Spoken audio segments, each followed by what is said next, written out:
esta es una sesión académica extraordinaria.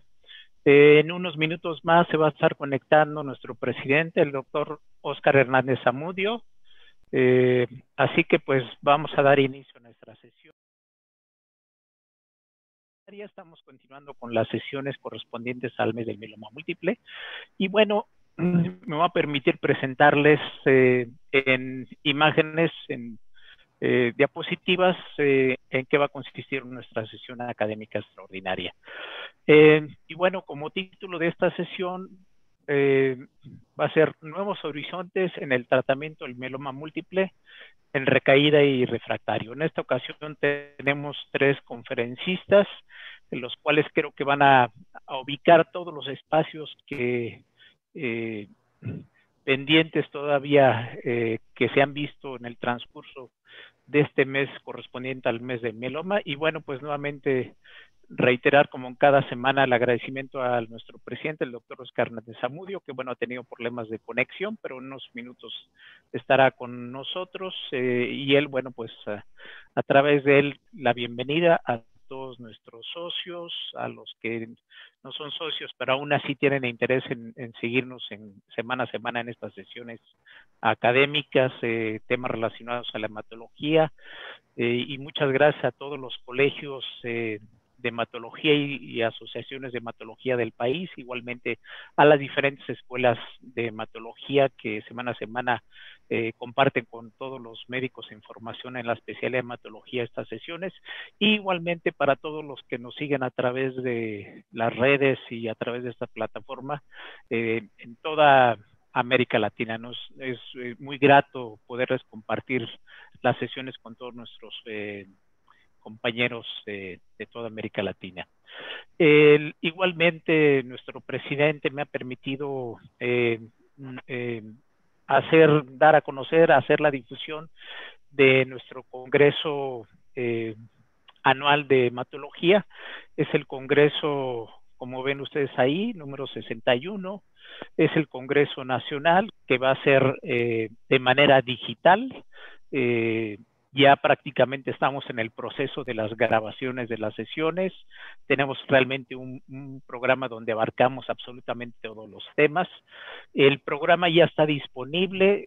Ustedes pueden consultar y ahí ven el sitio web de la página. Es www.ameac.org, o por otro lado, ahí pueden hacer el escáner del código QR de la página que los va a llevar para que ustedes puedan descargar directamente el programa y estén pendientes de todas las sesiones que vamos a tener en el Congreso, que como ustedes ven, ahí ven las fechas programadas que tenemos para el Congreso. Ya prácticamente en cuestión de días tenemos nuestro Congreso anual. Y bueno, nuestra sesión académica extraordinaria, tenemos 3 conferencistas, ya hablamos de cuáles son los temas, el tema central sobre el cual va a abordar. Pues en primer lugar vamos a tener al doctor Joseph, va a hablar de tratamiento de pacientes con mieloma múltiple en doble y triple refractario. Como sabemos, en el caso de los servicios de hematología en pacientes con mieloma múltiple es algo pues realmente lamentablemente es común ver en ese tipo de pacientes, y vemos qué opciones hay todavía para estos pacientes. Ahora, algo muy interesante en este aspecto de este tipo de pacientes que resulta ser refractario, recurrente en este aspecto, pues es identificar quiénes son los que van a presentar esto. Para esto, el doctor Cristian nos va a hablar de la selección clonal mieloma múltiple, qué es lo que sucede en los mecanismos inherentes a la evolución del mieloma múltiple. Y algo muy importante que pocas veces tocamos, pero es fundamental para nosotros en la formación, es cuál es el gold estándar para los estudios de imagen y cómo implementarlos en México, para el cual el doctor Benjamín, al cual agradecemos, va a estar participando con nosotros. Claro, el enfoque muy especial de su expertise que tiene en ese aspecto. Bueno, permítanme presentar a cada uno de nuestros conferencistas como cada semana, para de una vez darle cabida a que en secuencia los tengamos a cada uno de ellos. El doctor Joseph Michael es profesor de la División de Investigación Aplicada del Cáncer y Descubrimiento de Fármacos del Instituto de Investigación de Genómica Translacional, afiliado al Centro de Cáncer del CITEM Hub. director médico de la Fundación Internacional de Mieloma y consejero ejecutivo de la Sociedad Americana de Hematología, de la ASH. Es investigador principal de ensayos clínicos, principalmente en mieloma múltiple recidivante, incorpora inmunoterapias en el algoritmo del tratamiento de esta enfermedad, ha colaborado en el desarrollo del isatuximab, es un anticuerpo monoclonal, y bueno, pues el doctor tiene experiencias con base a que es un médico clínico y además de investigación, por supuesto que ha dictado múltiples conferencias. Y nuevamente, como en otras ocasiones, que ha estado en otras ocasiones el doctor Cristian Ramos Peñafiel. El doctor Cristian Ramos, él es médico hematólogo, tiene maestría y doctorado en ciencias médicas, además tiene una maestría adicional en docencia médica. Él es jefe de hospitalización y responsable de la clínica de mieloma múltiple, también de las leucemias linfoblásticas agudas en el Hospital General de México, el doctor Eduardo Lisiaga, en la Ciudad de México. Es profesor de pregrado y profesor de posgrado en la Universidad Nacional Autónoma de México y también del Instituto Politécnico Nacional. Pues el doctor Cristian le gusta publicar, hace investigación clínica, también hace investigación básica, así que ustedes van a encontrar múltiples papers relacionados a temas de hematología, participó en un libro, y bueno, pues él tiene, y también por otro lado muy didáctica. Y vamos a cerrar con estos conferencias con el doctor Benjamín Conde Castro. Él es médico radiólogo, investigador asociado de la UNAM, adscrito al Departamento de Imagenología del Hospital de Oncología del Centro Médico de la UMA, Centro Médico del Hospital de UMA, Hospital de Oncología del Centro Médico Nacional Siglo XXI, igualmente en la Ciudad de México, sinodal y colaborador del Consejo Mexicano de Radiología e Imagen y profesor igualmente de pregrado y posgrado en medicina de la Universidad Nacional de México. Ha sido asesor y revisor de múltiples temas de investigación en áreas de tesis de diferentes áreas, radiología, oncología, radioterapia. Ha participado en diversas clínicas, guías de práctica clínica nacionales. Ha participado en múltiples sesiones académicas a ese respecto. Y bueno, sin más preámbulo, me voy a permitir dar paso a nuestro primer conferencista, al doctor Joseph Michael, el cual nos va a dar el primer tema. Así que muchas gracias. Muchas gracias por esa amable introducción. Por supuesto, me gustaría estar con ustedes en persona. Me rompe el corazón que no sea posible en su hermoso país. Les agradezco por poder participar hoy a través de la computadora y compartir algunas ideas sobre el mieloma múltiple, doble y triple refractario. En 30 minutos que me han dado, voy a revisar los grandes avances que hemos hecho en mieloma.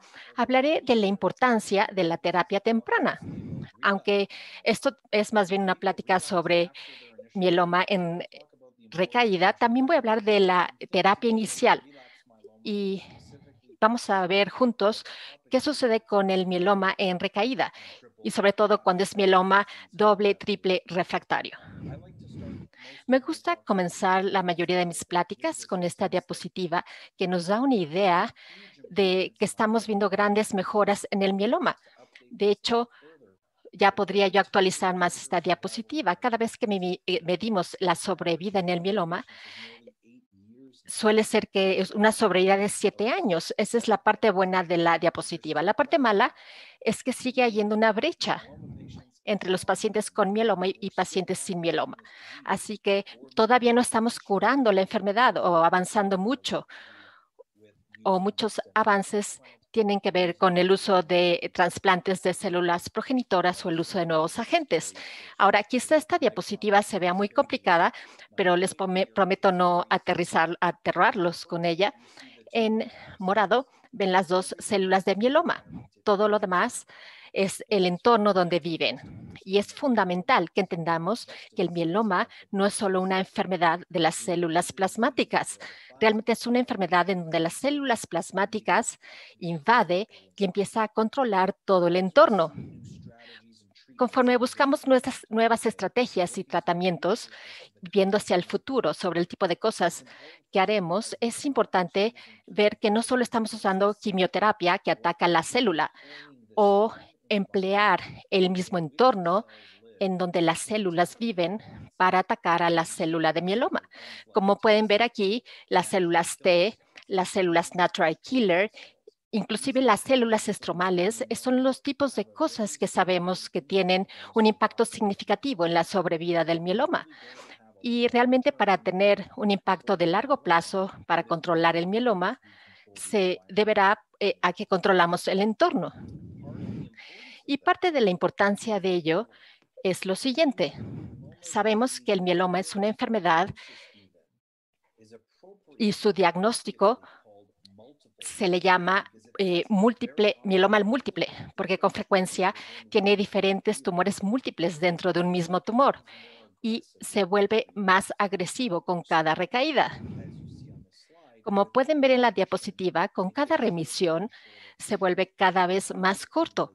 Así que clásicamente, las remisiones más largas y profundas que alguien tiene es en el primer y segundo tratamiento, conforme la enfermedad se vuelve más agresiva. Y me interesa mucho escuchar la presentación sobre selección clonal.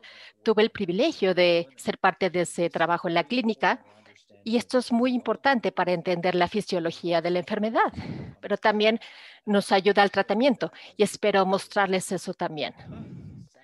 Debido a que tristemente, aunque esta banda está aumentando de tamaño, nosotros sabemos que los pacientes tristemente con cada línea de terapia mueren y no pueden continuar con tratamientos subsecuentes. Así que es importante tratar a los pacientes bien desde un principio. No vamos a guardar lo mejor para el final. Me gusta decir que guardar lo mejor para el final es una muy buena canción romántica y una muy buena película romántica, pero así no es como tratamos el mieloma. Yo solía jugar un juego de cartas con mi hija, quizá lo conozcan, se llama Uno, en donde tienes cartas y quieres deshacerte de todas las cartas y ganar, jugando Uno con la última carta. Y a veces tienes cartas especiales que puedes usar en cualquier momento. Y a veces yo me quedaba con esas cartas esperando ganar con ella. Y mi hija, como siempre, ganaba el juego y yo me seguía quedando con estas cartas. No queremos estar en una situación donde los mejores tratamientos para el mieloma se guardan para el final, porque el final es muy difícil controlar esta enfermedad, como escucharemos más adelante. ¿Qué significa esto hoy? En el pasado, solemos pensar en el mieloma como dos maneras de pensar. ¿Ustedes creen en el concepto de cura o el concepto de control? El concepto de curar es dar todos los tratamientos al principio para curarla. El concepto de control dice, no, solo demos un poco y trataremos de controlar la enfermedad por un tiempo. Este debate se ve influido por donde estén en el mundo. Yo me formé en un país donde tenemos muy pocos fármacos disponibles. Yo sé que en México también es muy difícil obtener ciertos fármacos, así que con frecuencia están limitados con lo que tienen. Lo que quiero compartirles hoy es que nos estamos inclinando más hacia el concepto de cura. Todavía no curamos el mieloma, pero por lo general usamos más combinaciones cuando podemos. Quizá podamos ver como en esta diapositiva 4 fármacos juntos desde el principio. Antes no pensábamos eso, solamente 2 o 3 y creíamos que era mucho. Y me gusta decir que su terapia de primera línea y de segunda línea son muy pronósticas en el largo plazo de sus pacientes. Así que queremos una respuesta profunda. Mantenemos a la gente con terapia durante mucho tiempo y aún usamos trasplantes, pero como dije antes, estamos pensando cada vez más en las terapias inmunes y algunos también se preguntan si la terapia CAR-T va a reemplazar a los trasplantes. Esa será la plática del próximo año, perdón. Hoy no tenemos tiempo, pero podría presentarla después. Al tratar el mieloma, no solo dicen, yo siempre doy esto como primera línea y luego esto y luego esto. Deben tener una estrategia. Cuando vemos la recaída temprana, con una o tres líneas previas y la recaída posterior, que es el mieloma doble refractario y luego el mieloma triple refractario. Voy a hablar de cada uno después. Ahora, esta es una diapositiva en la que no entraré en mucho detalle, pero escribí un artículo que pueden buscar. Lo presentamos para ASCO el año pasado, donde hablamos de hacer 5 preguntas cada vez que alguien tiene recaídas. ¿Debo tratarlo? ¿Puedo rehusar algo?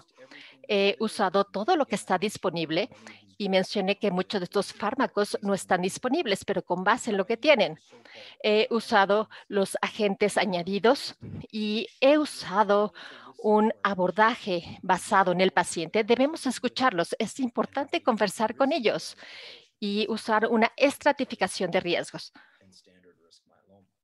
porque hay una diferencia entre el mieloma de riesgo estándar y riesgo alto. Con base en estos 3 factores tomamos decisiones.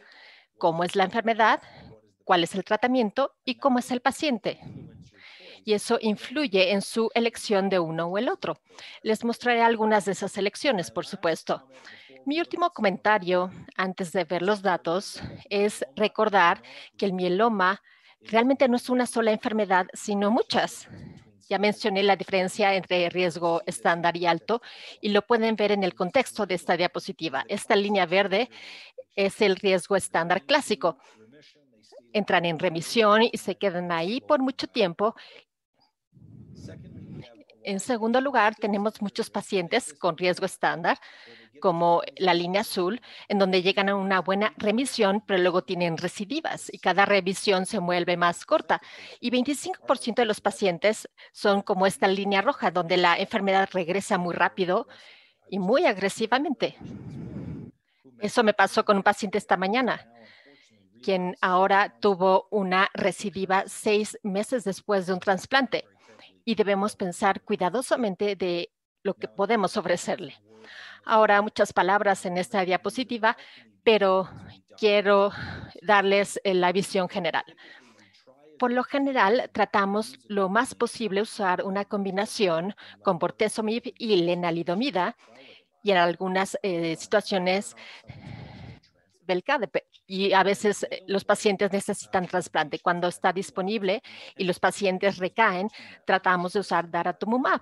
Y voy a compartirles parte de esa evidencia, pero con base en la disponibilidad, quizá usemos un inhibidor de proteasoma de siguiente generación o un fármaco inmunomodulador como pomalidomida. Para darles una idea del futuro, no tengo mucho tiempo, aquí en rojo vemos lo que va a suceder probablemente en Estados Unidos y en muchos casos en el mundo con el futuro tratamiento del mieloma. Vamos a usar daratumumab. Quizá incorporemos terapia CAR-T más pronto y otros agentes nuevos de los que voy a hablar, en lugar de guardarlos para el final, como dije antes, sino que los vamos a usar antes. Ahora hablemos del mieloma doble y triple refractario.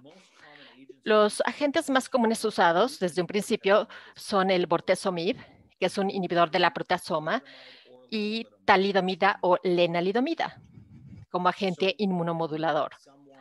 Cuando alguien progresa, dependiendo de lo que tengamos disponible, quizá debamos usar agentes de siguiente generación del mismo fármaco, carfilzomib o pomalidomida. Pero sabemos que desafortunadamente los pacientes van a progresar, así que debemos intentar lo más posible usar un diferente tipo de tratamiento, un diferente mecanismo de acción. Aquí les muestro lo que yo a veces llamo los pilares del tratamiento de mieloma. Inhibidores de la proteasoma, fármacos inmunomoduladores, anticuerpos monoclonales y alquilantes. Esos son los 4 grandes tipos. En un momento les mostraré que añadimos 2 más en cada uno de ellos y con el tiempo añadiremos muchos más. conforme aprendamos más de esta enfermedad. El primer fármaco del que debemos hablar en el mieloma doble triple refractario es el daratumumab.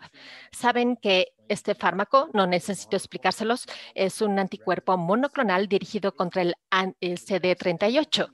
Y la mejor evidencia que tenemos son estos dos estudios que hicimos en pacientes que tuvieron al menos una línea de tratamiento. La mayoría fue un inhibidor de la proteasoma o un inmunomodulador. Son combinados con RD o combinado con VD, ya sea lenalidomida o bortezomib. Diseños muy similares en diseño, pero el daratumumab se continuó indefinidamente. Para el primer estudio, la lenalidomida también se continuó indefinidamente, pero para el segundo estudio, el bortezomib se suspendió después de 8 ciclos debido a la neuropatía potencial. Y este daratumumab realmente demostró un gran beneficio. Esta es una de las más poderosas combinaciones que tenemos en mieloma en recaída. Esta es una opción excelente para los pacientes con mieloma doble, triple refractaria o al menos una primera recidiva para combinarlo con daratumumab. Similarmente con el bortezomib, podemos usarlo en especial en pacientes que usaron lenalidomida, porque solemos usar la lenalidomida en estos pacientes. La otra combinación que usamos mucho ahora, cuando está disponible, yo sé que es más difícil de obtener en México, es la pomalidomida con daratumumab. Y los estudios fase 3 de esto pronto serán liberados, quizá en ASH de este año, pero en el primer estudio que les mostré, esta es una combinación poderosa. De hecho, en Estados Unidos es el régimen de primera línea más usado. Pomalidomida, daratumumab y dexametasona juntos. Y es muy conveniente y muy efectivo para los pacientes. Los agentes más recientemente publicados y aprobados en Estados Unidos son similares, pero en lugar de usar pomalidomida, podemos usar carfilzomib con daratumumab. Y en este estudio fase 3 vimos carfilzomib, daratumumab versus solo carfilzomib y mostramos un beneficio muy significativo. Esto solo acaba de ser aprobado. Funciona para los pacientes que están en el mantenimiento con lenalidomida y quieren cambiar la clase de fármaco. Así que pueden usar estos dos pilares diferentes. También incorpora el carfilzomib, que es un fármaco muy potente al principio del tratamiento. Y también ahora solemos dar el carfilzomib. El desafío con este fármaco, como sabemos, en un subconjunto de pacientes puede haber desafíos cardíacos y, por supuesto, puedo contestar sus preguntas al respecto. Y puede ser más engañoso de dar si empezamos a usar más daratumumab. Desafortunadamente, todos los pacientes van a progresar con el daratumumab más cualquier fármaco que les den. Así que clásicamente vamos a ver una situación en donde tengan resistencia al daratumumab. ¿Y qué hacemos entonces? ¿Qué hacemos para el mieloma doble, triple refractario cuando son resistentes al inhibidor de proteasoma, inmunomoduladores y los anticuerpos monoclonales? Históricamente, los retratamos con algo que usamos antes. A veces hacemos un segundo trasplante. A veces administramos quimioterapia muy potente. Se puede considerar un trasplante alogénico y en pacientes que tengan cierta translocación 11-14 podemos considerar venetoclax. Esto fue hasta el año pasado, porque ahora tenemos nuevos fármacos disponibles. El primer fármaco aprobado en el mieloma doble triple refractario se llama selinexor. No quiero aburrirlos con todos los detalles de cómo funciona, pero para mí es fascinante. Tenemos buenas cosas como supresores tumorales, como el PF53, y siempre y cuando se queden en el núcleo, mantienen bajo control a la célula. Cuando el mieloma es muy agresivo, quiere deshacerse de esos supresores tumorales fuera del núcleo y los exporta hacia afuera a través de una molécula llamada XP01. El XP01 se vuelve muy activo y se deshace de esos supresores tumorales y hace que crezca el cáncer. Este es un fármaco que va dirigido al XP01. Así que los contenidos celulares en el núcleo pueden quedarse ahí y la célula no tenga oportunidad de crecer. Este fármaco fue aprobado en mieloma triple refractario. Estos pacientes han sido resistentes al bortezomib, carfilzomib, lenalidomida, pomalidomida y daratumumab. Así que si vemos que son resistentes a los 5 regímenes, su tasa de respuesta seguía siendo 26%. Y sucedió en los primeros meses. Pero una advertencia es que es una píldora, la toman 2 veces a la semana, pero puede caer muy pesada al tracto gastrointestinal. Y les voy a explicar cómo manejo esos síntomas. Hay una tasa de respuesta de 26%, una respuesta rápida en el primer mes. Estos son pacientes con mieloma doble triple refractario. No se espera, bueno, su tiempo de respuesta se espera que sea 4 semanas. Pero como mencioné, hay algunos desafíos con ello.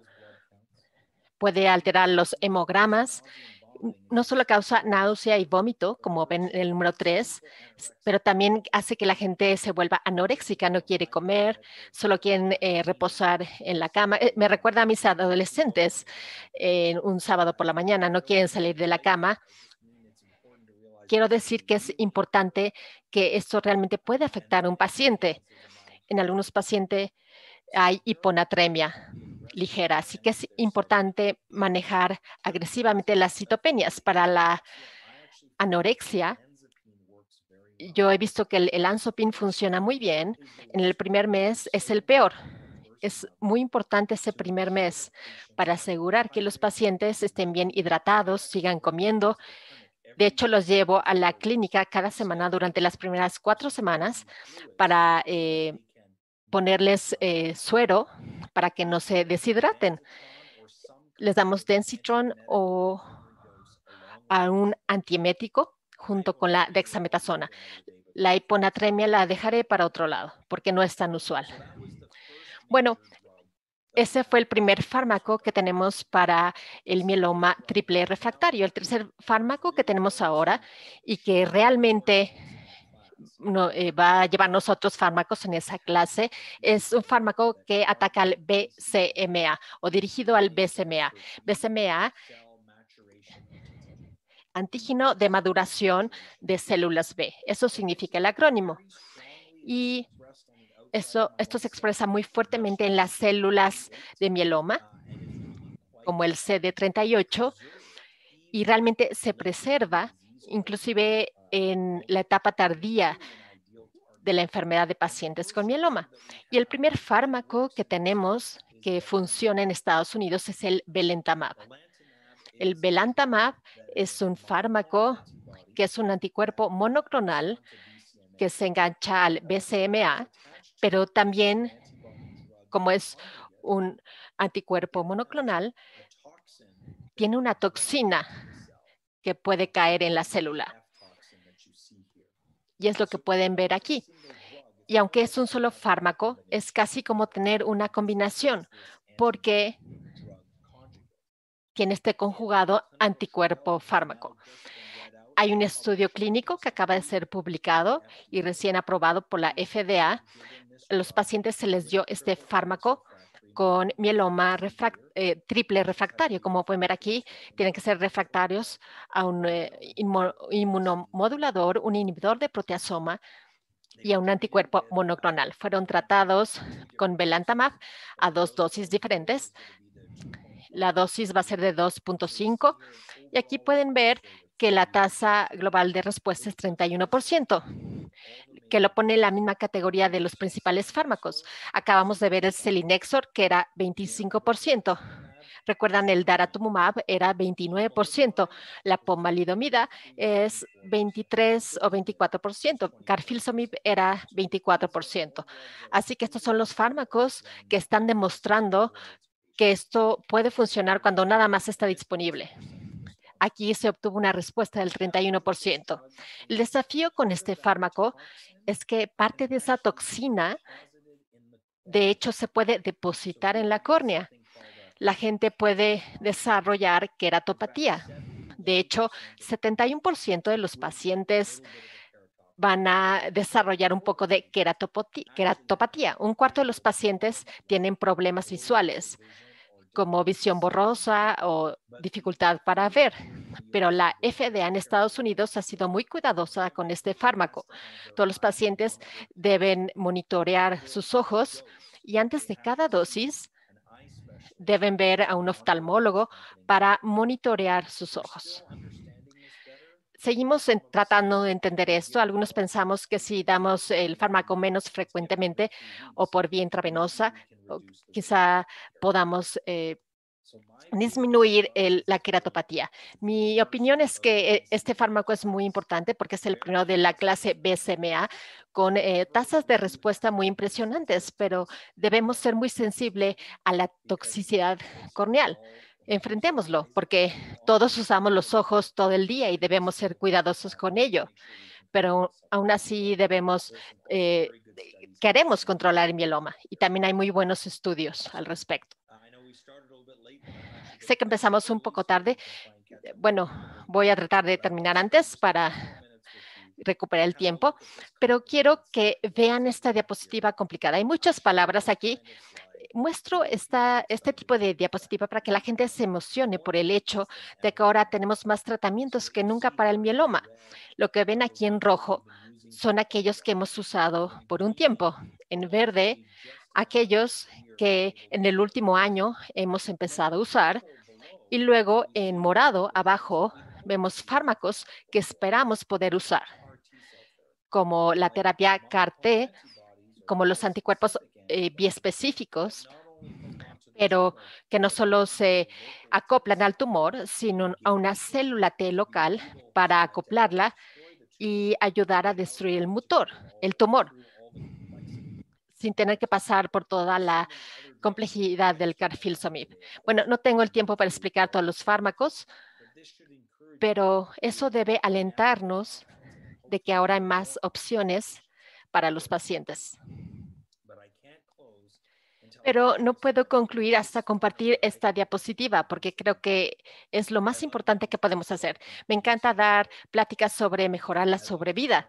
Me encanta hablar de estos fármacos nuevos. Los científicos en nosotros nos emocionamos mucho sobre esto. Pero yo cito este estudio porque sabemos que cuando nos comunicamos bien con los pacientes, de hecho, no solo afectamos su calidad de vida, sino también su sobrevida. Poder escuchar a nuestros pacientes y entender sus preocupaciones, sus metas, va a ser importante.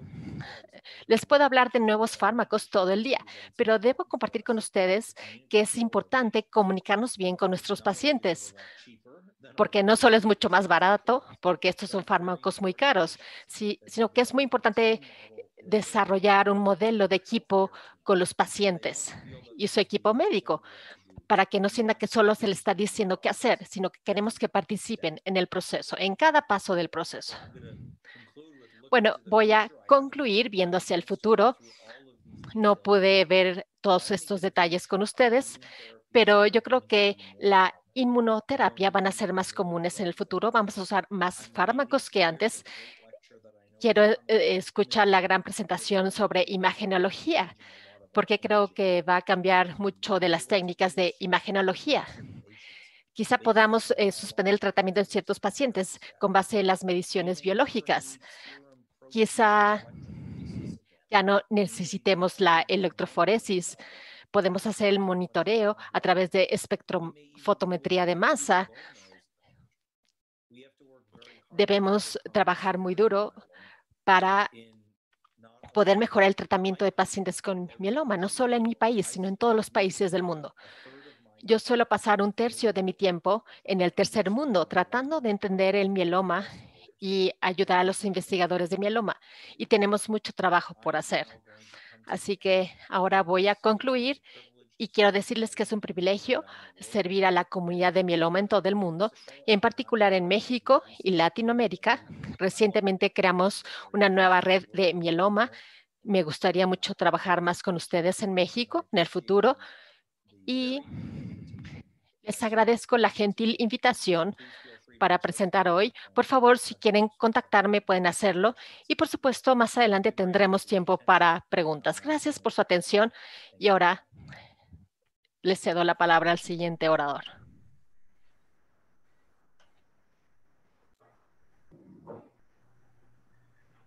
Adelante, Cristian.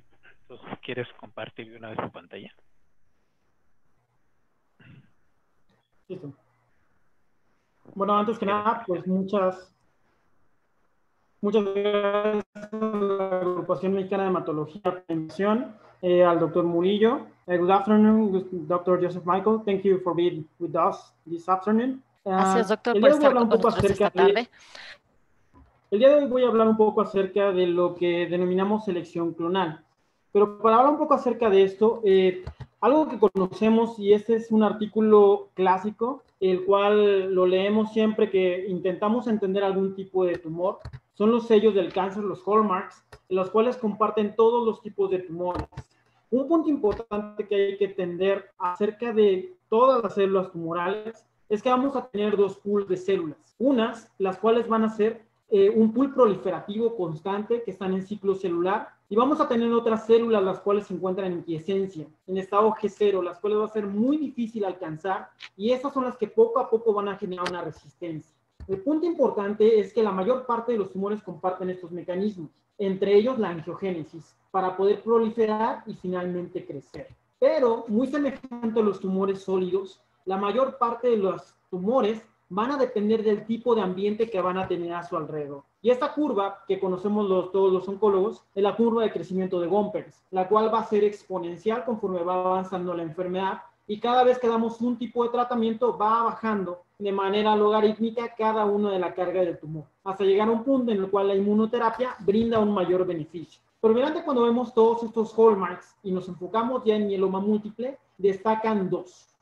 Uno, el cual va a ser el sistema inmune, y el segundo, lo cual va a ser relacionado con la inmunosenescencia, la eternalización de la célula para poder sobrevivir, y finalmente, como les comentaba, los mecanismos antiangiogénicos. De ahí que el término de selección clonal o de clonalidad creíamos que es reciente, del siglo XXI, pero desde que empezaron las primeras descripciones morfológicas de las múltiples células que semejaban a un paciente de mieloma múltiple, desde ahí se empezaron a hacer las ideas de que probablemente esta enfermedad no era tan homogénea. ¿Por qué? Porque pueden existir dentro de un solo nicho una gran cantidad de mutaciones y mutaciones, las cuales van a ser cada vez más agresivas. ¿Esto qué quiere decir? Que vamos a tener un landscape de mutaciones y de alteraciones citogenéticas siempre al momento del diagnóstico, y las cuales van a irse seleccionando a través del tiempo. De ahí que tenemos que entender que probablemente cuando presentemos una recaída, no vamos a tener la misma alteración genética que teníamos al principio,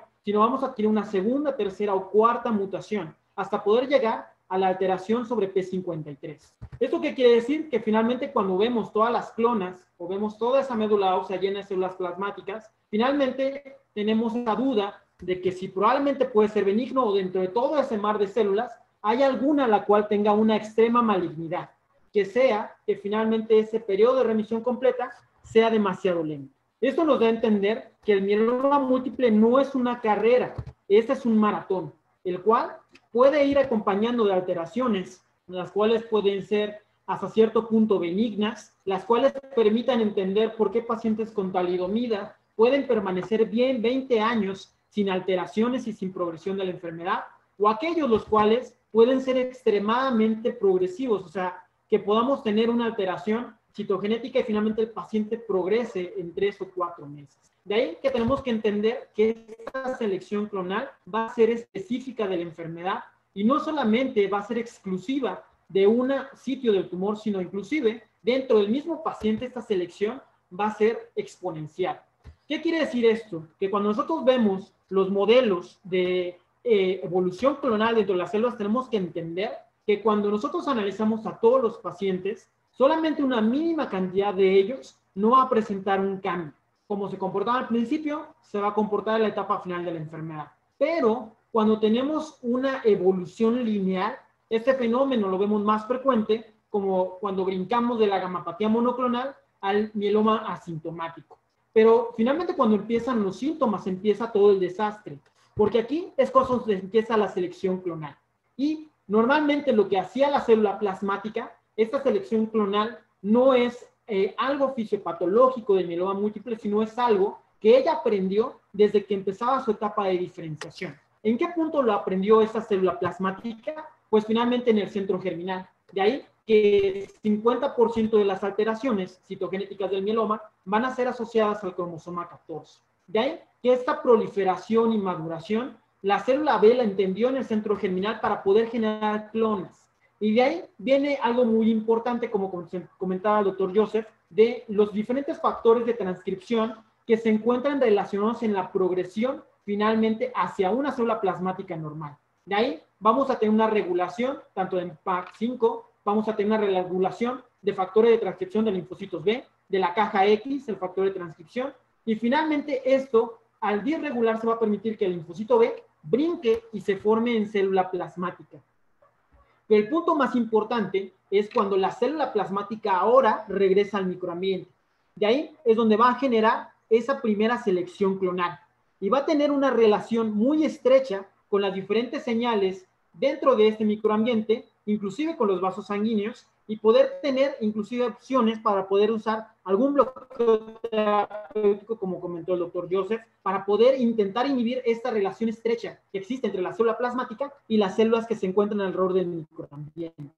Pero como les comentaba, esta selección clonal no es nueva, sino ya los linfocitos B aprendieron a hacer estas selecciones cuando teníamos su primera exposición antigénica. De ahí empezaron a aprender esa selección positiva, selección negativa y finalmente entran en la etapa de diferenciación donde tiende a disminuir pero se mantiene todavía constante. ¿Para qué? Para que finalmente generemos anticuerpos específicos.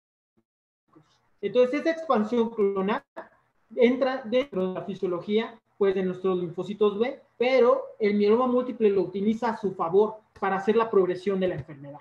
De ahí que finalmente vamos a tener esta ventaja clonal de una anormalidad dentro de una de las células, vamos a tener un hit, de ahí vamos a avanzar poco a poco, inicialmente de manera lineal y posteriormente como un modelo el cual se denomina muy semejante a la evolución darwiniana, vamos a tener clonas las cuales van a generar diferentes ventajas. Y finalmente una, la cual va a ser superior a las demás. ¿Por qué? Porque dentro de la etapa ya cuando nos volvemos mieloma sintomático, ahora van a empezar a competir entre ellas y regularse entre ellas. Es por eso que muchas veces el mismo tratamiento puede generar una selección clonal sobre las células del mieloma, para que finalmente podamos tener una clona la cual va a ser multiresistente ya en etapas más avanzadas de la enfermedad. Pero finalmente, ¿cuáles son los que pueden generar esas alteraciones puntuales para que pueda progresar? Una, tal vez esta respuesta es intentar entender por qué los adultos mayores es la población más afectada de mieloma múltiple. Tal vez una de las respuestas es esta, que nuestro sistema inmune mantiene hasta cierto punto, entre 40 a los 50 años, esa selección clonal, y esta está regulada por nuestro sistema inmune. Llega un punto en el cual empezamos a envejecer y entramos en una etapa de inmunosenescencia. De ahí, estas células no van a tener la misma capacidad de reconocer células tumorales o células que entran en alta proliferación y finalmente van a empezar a hacer una selección clonal y de esta poco a poco va a generar una ventaja sobre las demás variantes las cuales no tenían alguna alteración. Al generar esta ventaja, pues finalmente puede desencadenar la aparición de la gamapatía monoclonal de significado incierto. Cuando empezamos a envejecer, cada vez más, nuestros mecanismos de reparación normales ya no funcionan. Y de ahí que podamos avanzar la enfermedad a la siguiente etapa, que es el mieloma sintomático. Pero finalmente hablemos de la clona. Nosotros creeríamos que todo es culpa del mieloma múltiple y de la célula plasmática, de la clona de la célula plasmática, pero probablemente no es así. De ahí que esta célula plasmática, y como les mencionaba, tal vez la primera denominación de selección clonal viene en este punto, o de las clonas, de intentar entender por qué morfológicamente yo creo que generó mucha impresión y mucha emoción, tal vez a principios del siglo XX, en poder encontrar estas células y que cada una fuera diferente.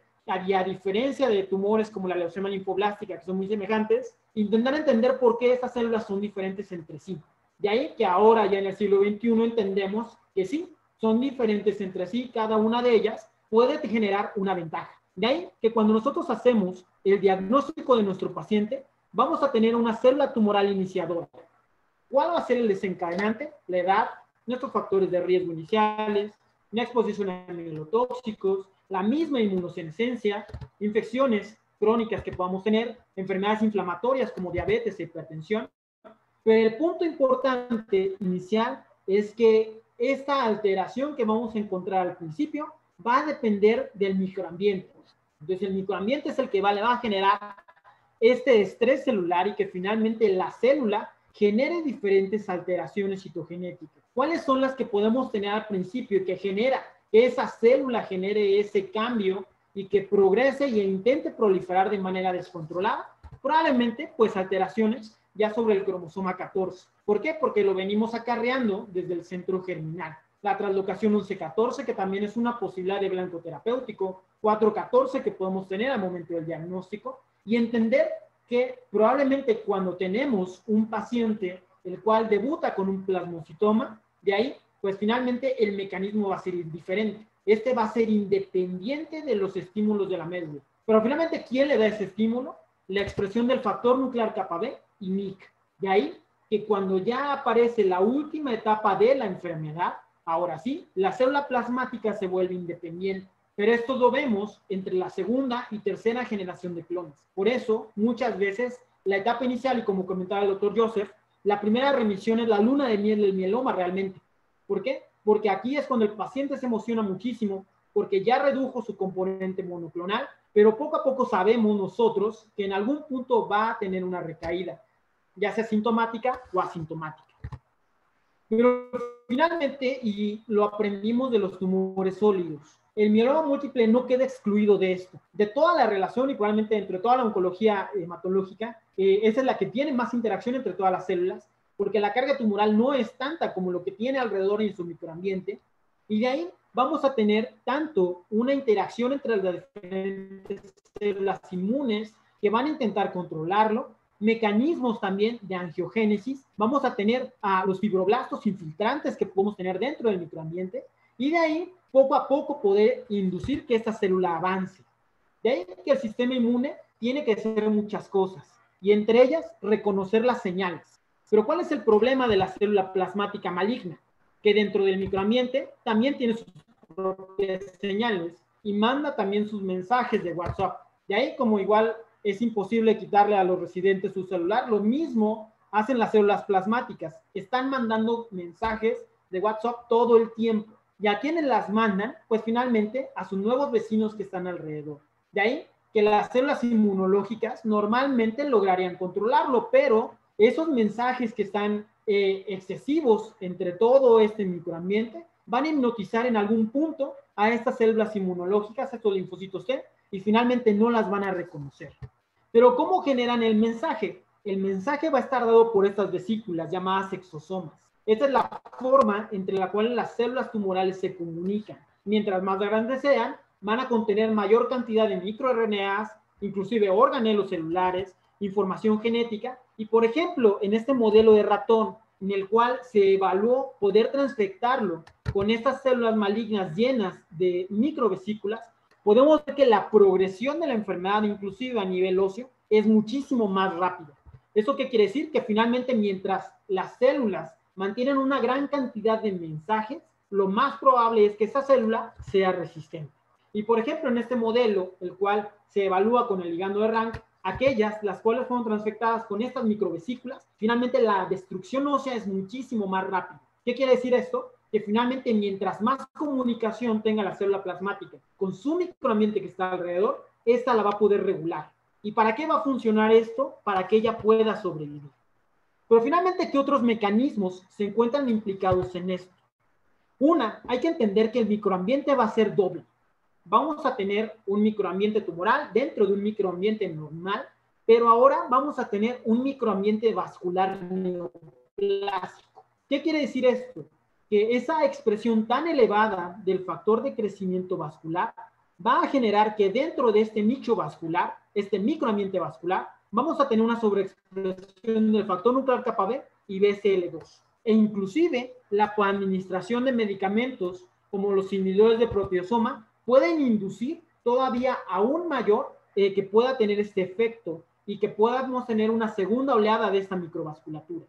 El segundo nicho que vamos a tener es el nicho osteoblástico osteoclásico. De aquí que vamos a tener una gran interacción con una gran cantidad de interleucinas, el factor de necrosis tumoral, alfa y beta, y de ahí que la relación en la que tenemos entre los osteoblastos y los osteoclastos va a ser muchísimo más importante. De ahí que vamos a tener varias moléculas como BICAM, como MIP1 alfa, la sobreexpresión del ligando de Rank, el cual va a generar una mayor actividad osteoclástica.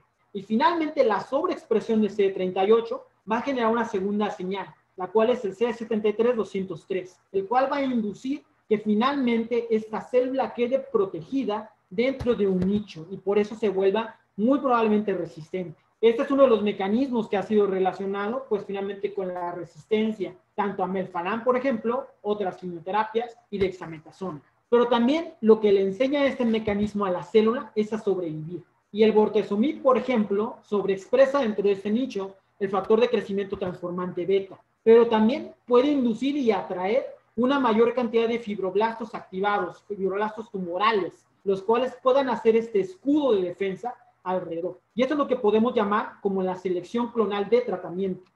También le vamos a enseñar a las células a hacer un mecanismo llamado autofagia. ¿Por qué es importante esto? Porque nosotros cuando vemos una célula plasmática, vamos a tener células como la célula de Mott, con los cuerpos de Dutcher, etc. Esas no son células normales. Morfológicamente son muy bizarras. Pero ¿cómo logra sobrevivir una célula a eso? Pues finalmente por un mecanismo denominado autofagia.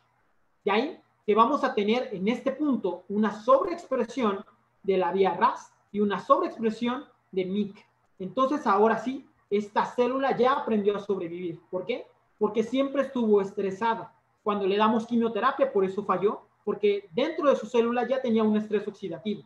Logró sobrevivir a una célula, una gran cantidad de fagosomas dentro de ella. Si logra sobrevivir a esto, pues finalmente la quimioterapia no le va a hacer nada. Y muy semejante a lo que vemos con los modelos celulares, con rapamicina, también con bortezomib, se puede inducir este fenómeno de autofagia. Entonces, ese es uno de los mecanismos en los cuales esta clona logra sobrevivir dentro de la evolución de su primer hit. Entonces, probablemente, tal vez si agarremos un paciente con un MGOS o probablemente un mieloma asintomático, no encontremos estas formas morfológicas tal vez como una célula de Mott llena, lo cual esperaríamos ver en pacientes los cuales ya está más avanzado. Entonces, también este fenómeno de autofagia se relaciona directamente con la quimioresistencia y la radioresistencia, y es lo que genera finalmente que la célula progrese. ¿Por qué? Porque el paciente y el microambiente siempre estuvo inflamado. Cuando le damos algún fármaco, por eso vamos a ser resistentes, porque finalmente por sí sola ya desarrolló mecanismos de resistencia. Y esto es lo que finalmente va a generar que esa clona inicial en esa etapa inicial sobreviva y pueda avanzar al siguiente nivel. ¿Y cuál es el siguiente nivel? Competir entre ellas. Y de ahí vamos a tener probablemente una competencia constante dentro de las diferentes alteraciones citogenéticas. Y muy importante reconocer que tal vez ya cuando avance la enfermedad ya no vamos a tener a la clona ancestral, la primera que teníamos al diagnóstico, sino ahora vamos a enfrentar un mar de clonas que se encuentran dentro de la progresión de la enfermedad. Y de ahí vamos a tener la progresión de estas anormalidades citogenéticas. Como les comentaba en la parte inicial, probablemente vamos a tener muy pocos pacientes los cuales tengan esta misma alteración que teníamos al diagnóstico, que la tengamos durante toda su evolución. ¿Por qué? Porque la mayor parte, inclusive cuando hacemos este análisis génico de las alteraciones dentro del mismo paciente, vamos a tener mutaciones sobre otras vías, principalmente Carras, NRAS, P53 y BRAF. De ahí que esas pueden ser puntos para poder buscar estrategias terapéuticas dentro de los pacientes que se encuentran en progresión. Ya que ahora, pues este escenario es el más favorable, que puedas tener la misma alteración que tenías al diagnóstico. Pero ahora vamos a tener diferentes ecosistemas tumorales dentro del mismo paciente, lo cual lo vuelve cada vez más complejo. Y esto es lo que desarrollamos ya finalmente con la diversidad tumoral. Por eso, la estrategia con 2, 3 o 4 medicamentos es la mejor opción, porque ahora vamos a tener que enfrentar nichos, los cuales fueran sensibles, contra otros nichos, los cuales van a ser resistentes. De ahí que ahora las oleadas van a ser cada vez más intensas. ¿Por qué? Porque finalmente de venir de una clona ancestral, vamos a tener ahora una célula, la cual va a tener un mecanismo de diferenciación independiente. Y poco a poco, cada vez la clona 1.1, 1.2, etcétera, va a incrementarse y esta oleada de clonas poco a poco va a empezar a aumentar. Y eso es lo que va a generar finalmente que el paciente en algún punto pueda ser resistente al tratamiento A y B, y de ahí la clona D y E avance. Y eso es lo que genere finalmente una recaída cada vez más avanzada, con más síntomas, y finalmente que tengamos un menor tiempo finalmente de respuesta. Y por ejemplo, pensaríamos que esto lo vemos en muchísimos pacientes, pero inclusive cuando buscamos en un solo paciente 2 sitios y buscamos sus alteraciones genéticas, podemos encontrar que dentro del mismo paciente vamos a tener 2 tipos de riesgo genético, el cual finalmente nos da mucha confusión. ¿Por qué? Porque por un lado tenemos a BRAF y por otro lado tenemos a P53.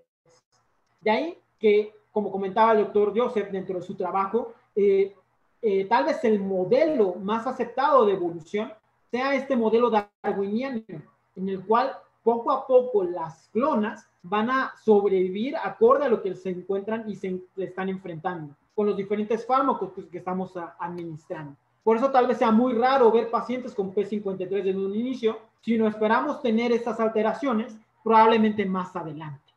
Y de ahí que de tener células normales, vamos a tener un ancestro común e inclusive 2 pacientes se van a comportar completamente diferentes a pesar de contar esta alteración sobre 17P y poder contar con mutaciones directamente sobre P53. ¿Por qué? Porque a pesar de contarlo al diagnóstico, esto es algo muy relevante porque finalmente nos habla de que ya estamos en la última etapa de todas las clonas y de ahí que hasta en un 14% podemos tener en la mayor parte de los estudios mutaciones sobre P53, pero finalmente no sabemos en qué punto podemos tener una clona en la cual empieza poco a poco a desarrollarse y generar esta recaída.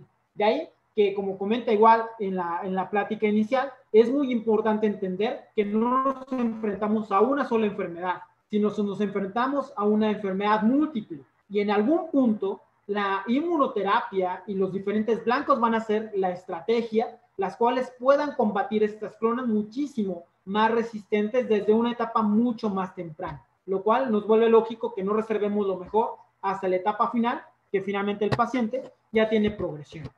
Y entonces, pues como conclusión, este es un cáncer finalmente heterogéneo, el cual requiere de un microambiente para la supervivencia. La autofagia es uno de los principales mecanismos inducidos para que pueda sobrevivir. La célula del mieloma por sí sola ya aprendió a sobrevivir. Y de ahí que probablemente P53 lo encontremos tanto al diagnóstico, pero esto nos habla de que poco a poco esta clona ha sido seleccionada.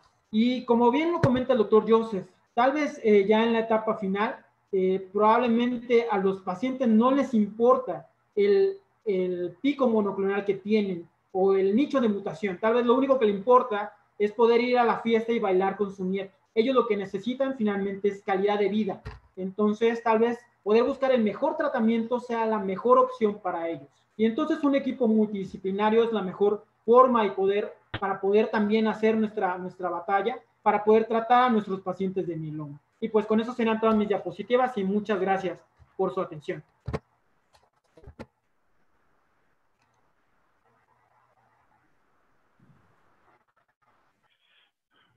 Muy bien, Cristian.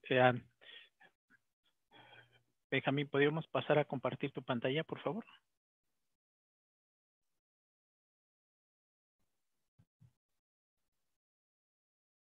Adelante, por favor. Muy buenas tardes, ya casi noches a todos. Les agradezco enormemente, en especial a la Agrupación Mexicana para el Estudio de Hematología por la invitación y poder apoyar en esta sesión. Dejo aquí mis datos, si alguien necesita algún contacto, ya sea para investigación o algo que sea relevante en relación con estas diapositivas que les voy a presentar. Por la presura y la cantidad de tiempo, intenté hacer lo más posible claro los diferentes temas que exploran algunos de los objetivos que vamos a plantear en esta plática. La plática establece cuál es el gold estándar de estudios de imagen en mieloma múltiple. Es un poco tendencioso el título, pero en realidad no existe un gold estándar y lo vamos a ver conforme vayamos viendo algunas diapositivas. Son menos de 25 diapositivas y voy a intentar hacer bastante claro y rápido. Los objetivos que vamos a trazar durante la plática va a ser revisar la evidencia según la modalidad diagnóstica, identificar el rol de la imagenología en la evaluación de la respuesta al tratamiento y enlistar algunas variables que son muy importantes, en especial para comprender cómo estas evidencias afectan a algunas implementaciones específicas al momento de indicar ciertos tipos de estudios. El primero, que es revisar la evidencia. Solamente hay que recordar que la utilidad de los métodos de imagen, especialmente en esta patología que es mieloma múltiple, los podremos agrupar en tres indicaciones específicamente: en el diagnóstico, en evaluar complicaciones como en este caso una fractura y en evaluar respuesta al tratamiento. Esta plática se va a centrar principalmente en la tercera. Sin embargo, vamos a hablar sobre las evidencias que corresponden a cada uno de los estudios de imagen con poquitas diapositivas, y el primero sería la seriosidad metastásica. Debemos de recordar que este estudio es el de menor costo y mayor disponibilidad.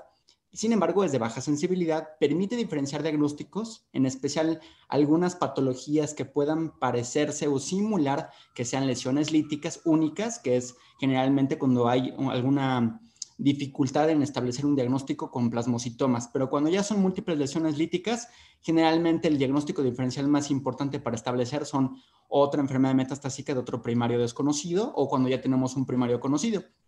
Y valorar el riesgo de fracturas. En este caso es un caso de un paciente que se le hicieron múltiples vertebroplastías, definiendo de acuerdo a la cantidad de disminución de altura que tenía a través de inclusive radiografía de tórax y de ahí a otros tipos de estudios. Debemos recordar que la cirrosis metastásica tiene falsos negativos, entre ellos que existen múltiples componentes óseos que no van a ser visibles, se sobreponen, y por eso generalmente se piden al menos 14 proyecciones que involucren la cirrosis metastásica.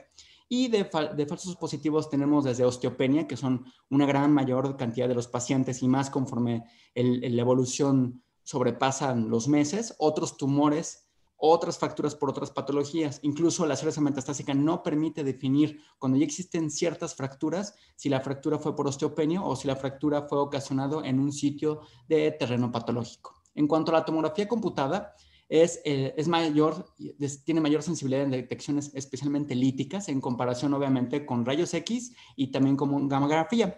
Por lo tanto, es útil para estadificación inicial y para elección inclusive de la biopsia cuando hay datos de sospecha de otro primario o cuando es un plasmocitoma y todavía no se sabe con diferenciación si es un mieloma múltiple. Y también permite identificar el tipo de patrón. Recordemos que existen varios tipos de patrones que pueden caracterizarse ya sea por tomografía o resonancia. Puede establecerse el número de lesiones, la enfermedad extramedular si es que existe, y estimar el riesgo de fractura para que estos pacientes reciban adecuado tratamiento antes de que tenga una fractura en los pacientes. Como resumen, en muchos artículos, pero quizás es la mayor evidencia, la sensibilidad es entre el 70-80% y la especificidad no da más de 90% en comparación con la resonancia para detectar las lesiones y especialmente para lesiones líticas. También debemos de recordar que hay falsos negativos en la tomografía, entre ellos también la osteoporosis, otras lesiones líticas y especialmente lesiones líticas que ya tengan o no respuesta.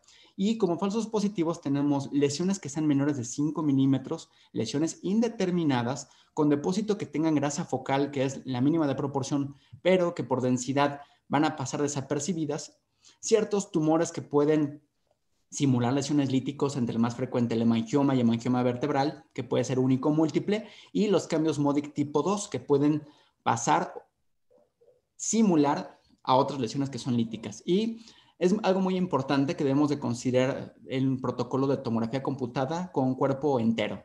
Esto da para otra presentación y otras diapositivas, pero en términos rápidos es una tomografía de cuerpo completo que va de cráneo a rodillas, se disminuye el kilovoltaje para que tenga menor radiación en el paciente y se obtiene solamente de la columna completa y de la pelvis, inclusive hasta las rodillas, para poder definir las características más importantes que resuelven únicamente a los componentes óseos. En cuanto a la resonancia, en pacientes que está indicado en pacientes que tengan 10% de células plasmáticas en médula ósea, que no cumplan ningún otro criterio definitorio para mieloma múltiple y que tengan tomografía computada negativa o indeterminada. Es decir, este es el siguiente estudio que prosigue.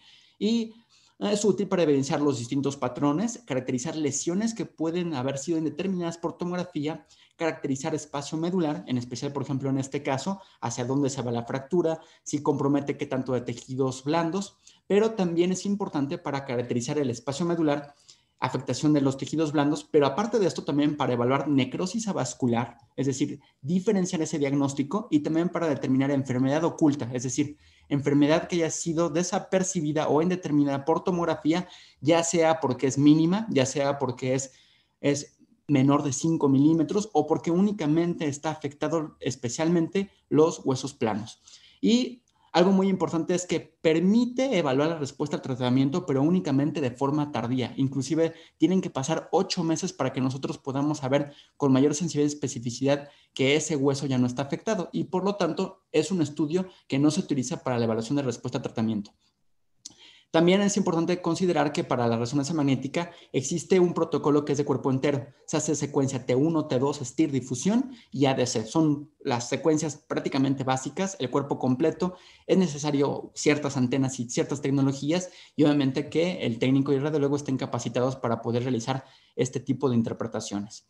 En cuanto al PET-CT, existen muchos radiotrazadores, pero más del 80% y más del 70% de la bibliografía actual se basa en las evidencias que se han demostrado a través del 18F-FDG, FLORF-FDG. Y lo principal es que tiene sensibilidad del 85% y especificidad del 92% en comparación con la tomografía, para detectar especialmente la enfermedad lítica, no el resto.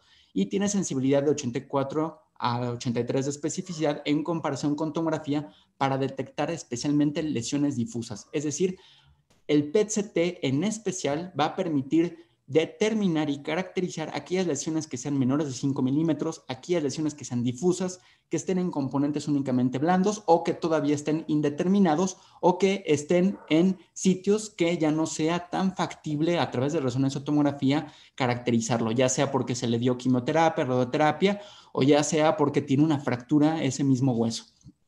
También permite distinguir entre el mieloma activo y entre la gamapatía monoclonal de significado incierto y también entre la enfermedad latente. Por lo tanto, es el único estudio que nos va a permitir evaluar la respuesta al tratamiento.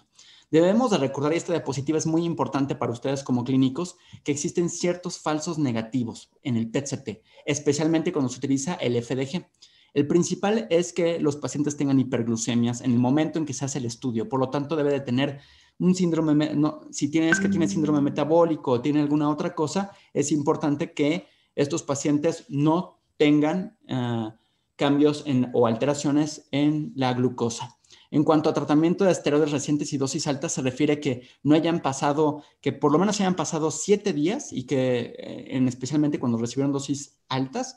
Y lo más importante es que los falsos negativos pasan desapercibidos también cuando son lesiones menores de 4 milímetros, es decir, lesiones de 1 o 2 milímetros y especialmente que solamente sean en cráneo, en ocasiones por PET-CT pueden ser indefinidos o indeterminados. Y en cuanto a los falsos positivos, debemos recordar que inflamación e infección son los dos más frecuentes que producen falsos positivos. Entonces, debemos de recordar que pacientes que tengan una fractura que sea aguda y que va a tener inflamado los tejidos blandos adyacentes o que tengan una posibilidad diagnóstica clínica de que tengan una osteomelitis, pues va a dar positivo y es los dos principales causas que da falsos positivos para el FDG.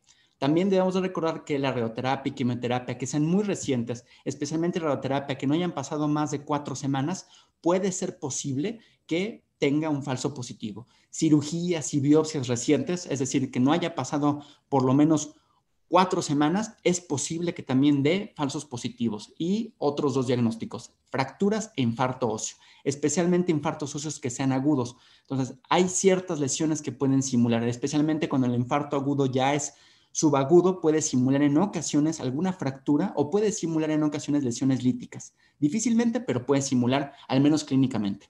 Y la última, la más importante, pacientes que estén recibiendo tratamiento con factores de crecimiento. Entonces, es muy importante esta diapositiva para que ustedes como clínicos recuerden que todas estas variables pueden dificultar el diagnóstico radiológico por PET-CT.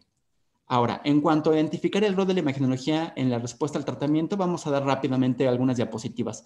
Radiografía puede indicar progresión cuando se detectan nuevas lesiones, pero si ya tienen las mismas o no hay cambios por rayos X, pues no podemos hacer un diagnóstico distinto. La aparición de nuevas fracturas, hay que recordarlo, que no siempre significa progresión de la enfermedad. Es decir, después de tratamiento, por ejemplo, de radioterapia, hay aún más osteoporosis, hay más osteopenia en lo que ya existe generalmente en los cuerpos vertebrales y puede haber una fractura no asociado a una lesión lítica.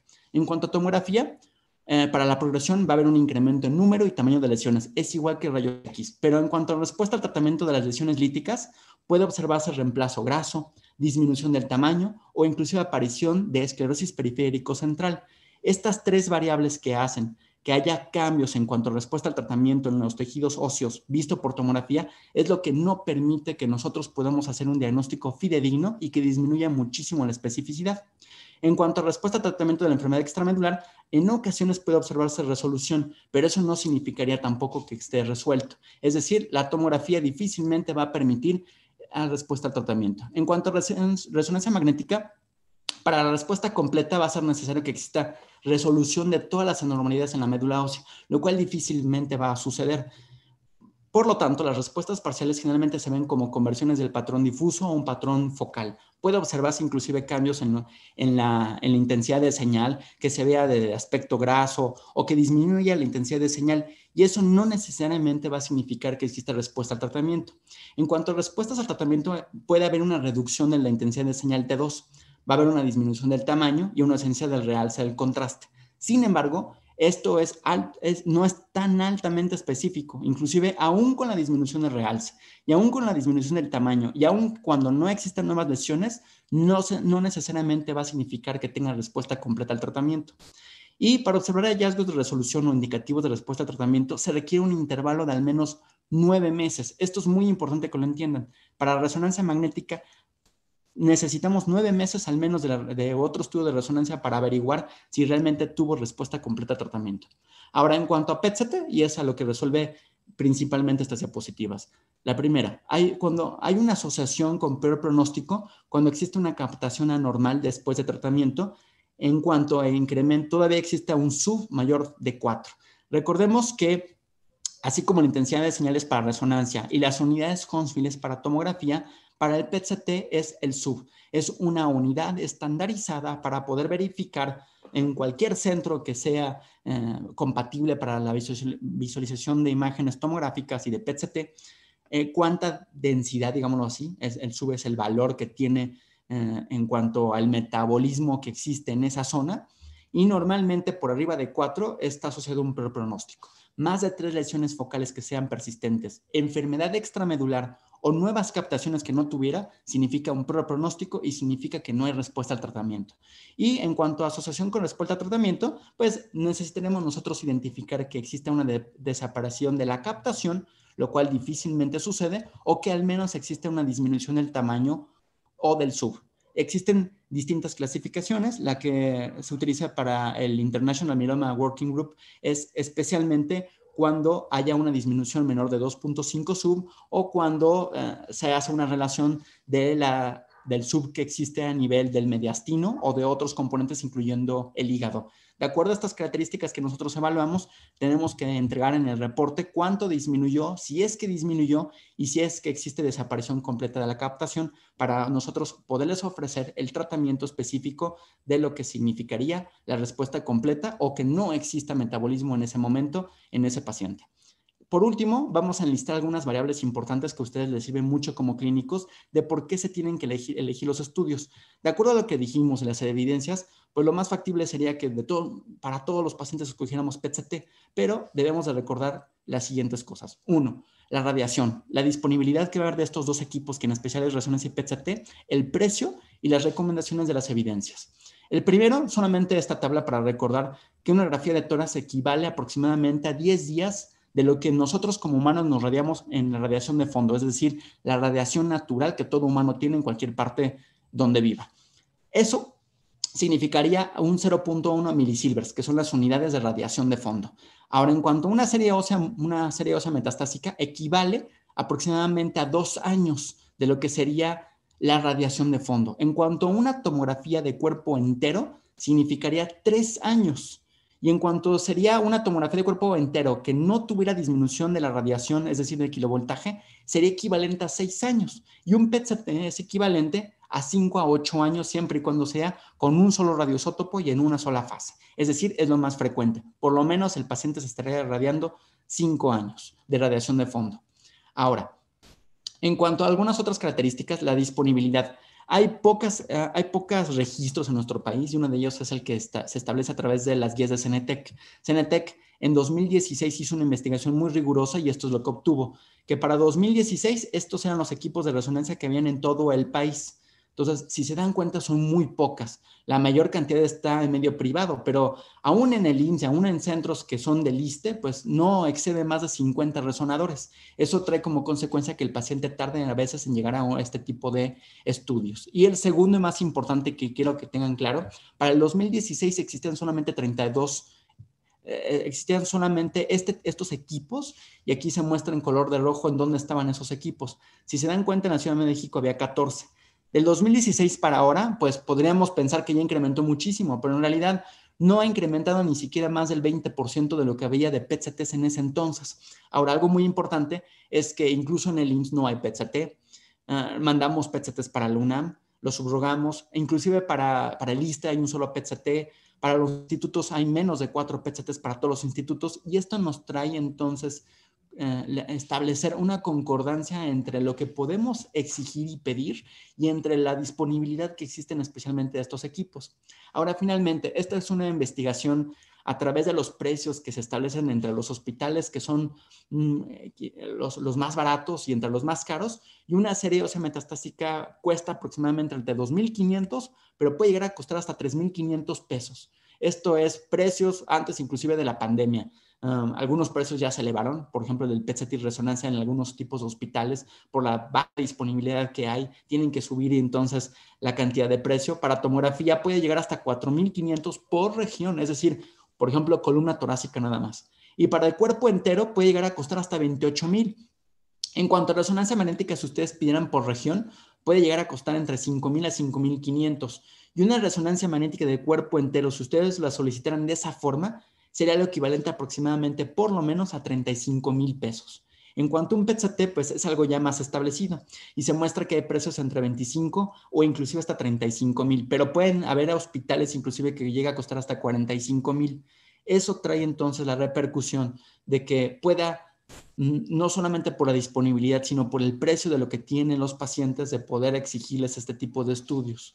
Y finalmente, y algo muy importante que debe de quedar claro, es que especialmente las recomendaciones, a diferencia de los fármacos y otro tipo de evidencias, para las evidencias de PET-CT y resonancia, son generalmente estudios controles.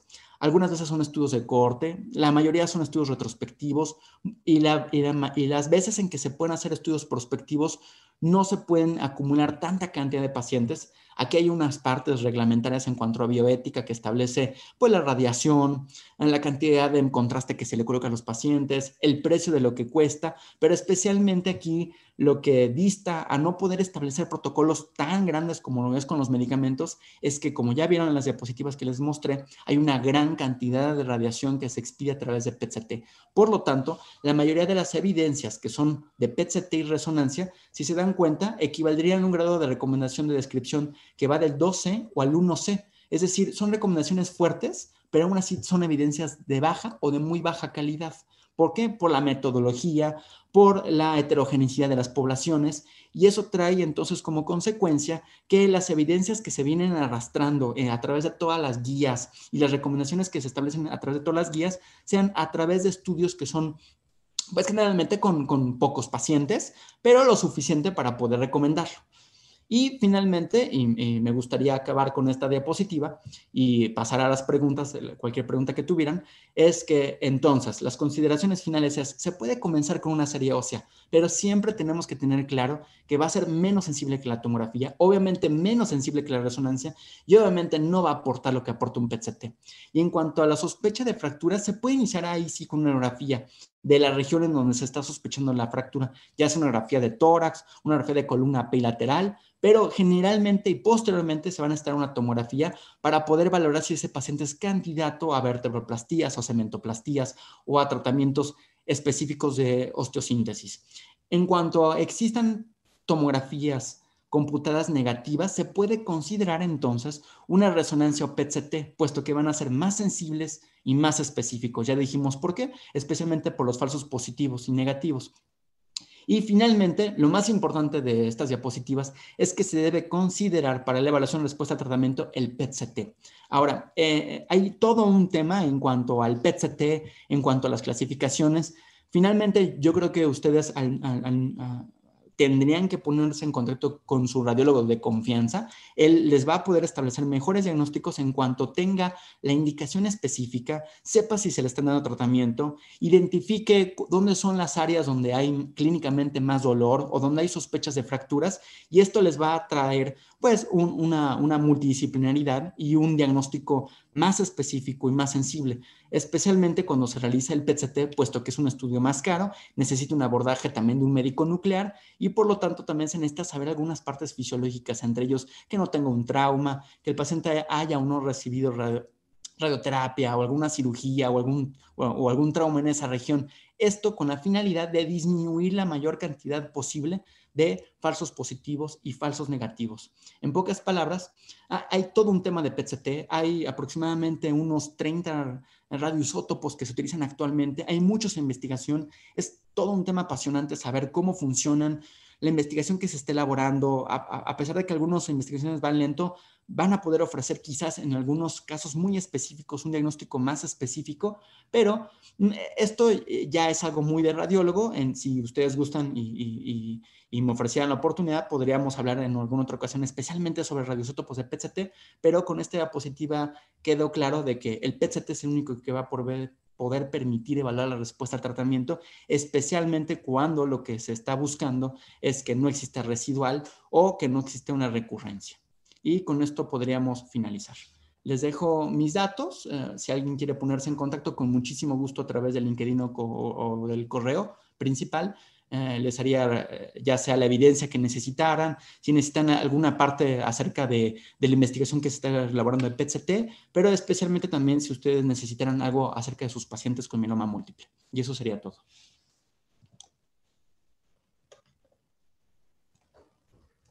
Listo. Ok, perfecto. Entonces pasamos al video. ¿Lo vas a pasar tú, Aline, o lo va a pasar directamente? Los temas.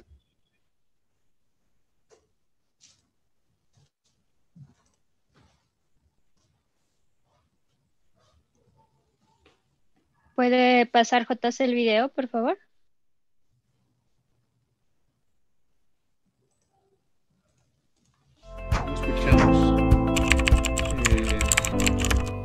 A partir del año 2019, avalados por la Agrupación Mexicana para el Estudio de la Hematología, AME, se inició el registro en línea de enfermedades hematológicas. Es por ello que invitamos a todos los socios AME a formar parte de ella e incluir en esta base de datos a sus pacientes con mieloma múltiple con la finalidad de crear un antecedente clínico y conocer de manera óptima el comportamiento de este padecimiento en todos los pacientes a lo largo de su evolución. Para poder realizar el registro de sus pacientes, es necesario que ingrese a la plataforma con su nombre de usuario y contraseña, los cuales podrá solicitar a la AME a través de las redes sociales de la agrupación o en el sitio web www.ameac.org. Asimismo, los pacientes registrados que aún no han recibido tratamiento podrán realizar la generación de un nuevo folio para solicitar pruebas adicionales. Dé clic, por favor, en Seleccione un estudio. Ahí se desplegarán varias opciones para que pueda elegir: inmunofijación, FISH, cadenas ligeras libres, electroféresis en suero. En esa misma sección, podrá descargar el manual de pruebas AME en formato PDF con solo darle clic al recuadro que aparece en pantalla. En la casilla de expediente clínico, podrá consultar y descargar la información de sus pacientes cuando usted lo desee, facilitándole la búsqueda al revisar únicamente lo que usted requiera saber de diagnóstico y evaluación de la respuesta. Posteriormente, se hará la programación de la recolección de muestras de médula ósea o sangre periférica y su transporte al laboratorio central de trabajo de este proyecto.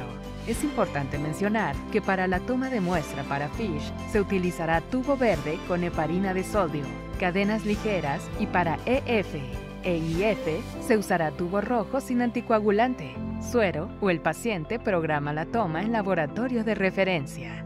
Recuerde que esta plataforma está diseñada para usted.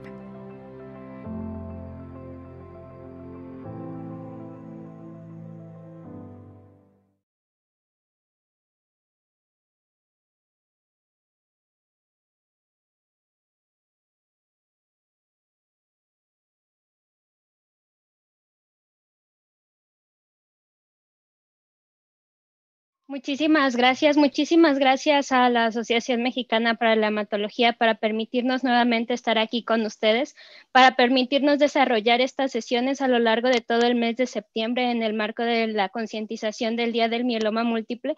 Y quiero compartir con ustedes nuevamente el registro mexicano para pacientes de nuevo diagnóstico en forma prospectiva. Sabemos que nuestros pacientes, pocos de ellos tienen acceso a todos los estudios diagnósticos y de estadificación.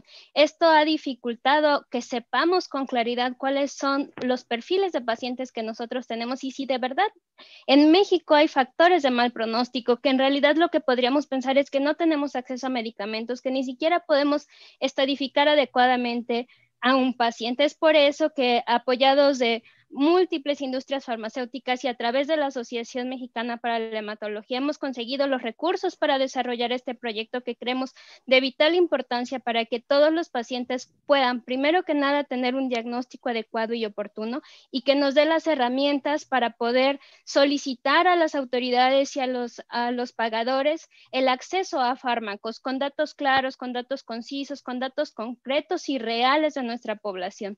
Por eso los invito nuevamente a unirse a este registro. Pueden hacernos llegar sus solicitudes a través de las plataformas, a través del correo que salió, a través de mis datos personales, para que podamos generar un usuario. Tengan la tranquilidad de que cada médico va a tener solamente acceso a los datos de sus pacientes y que esta información va a ser cuidado, sobre todo con todas las medidas de privacidad que se requieren para el manejo de los datos. En un futuro, obviamente, estaremos buscando publicaciones y también llamar a las industrias para poder tener acceso a ensayos clínicos y que podamos ser una población sujeta y que puede estar sujeta a diferentes tipos de ensayos y que nos permitan también crecer como sociedad hematológica. Muchísimas gracias a todos.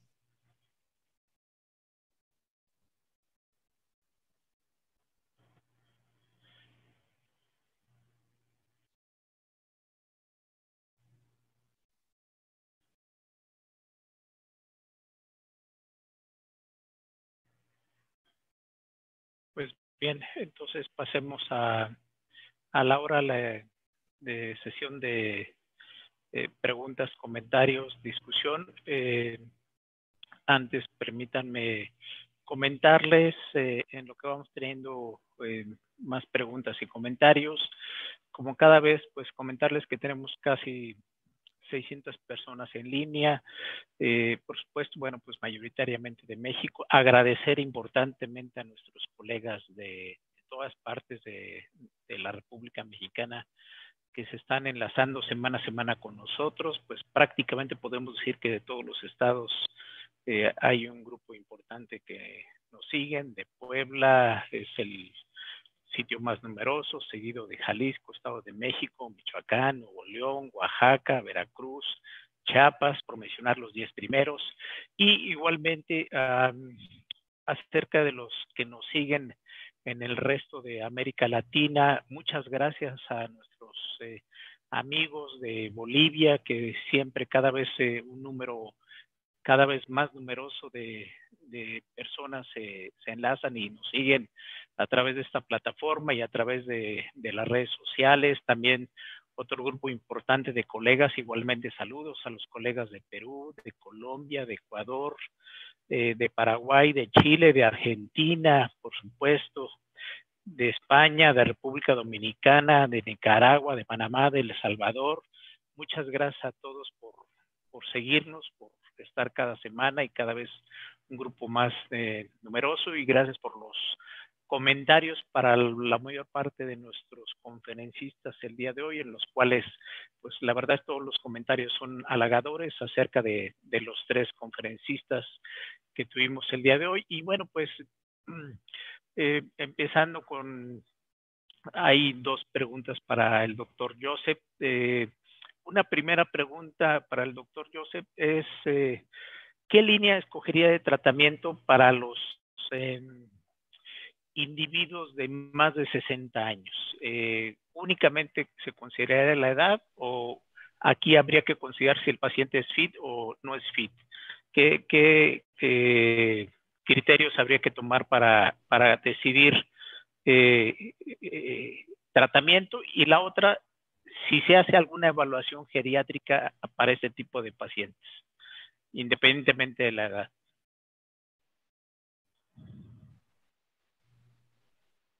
So these are excellent questions.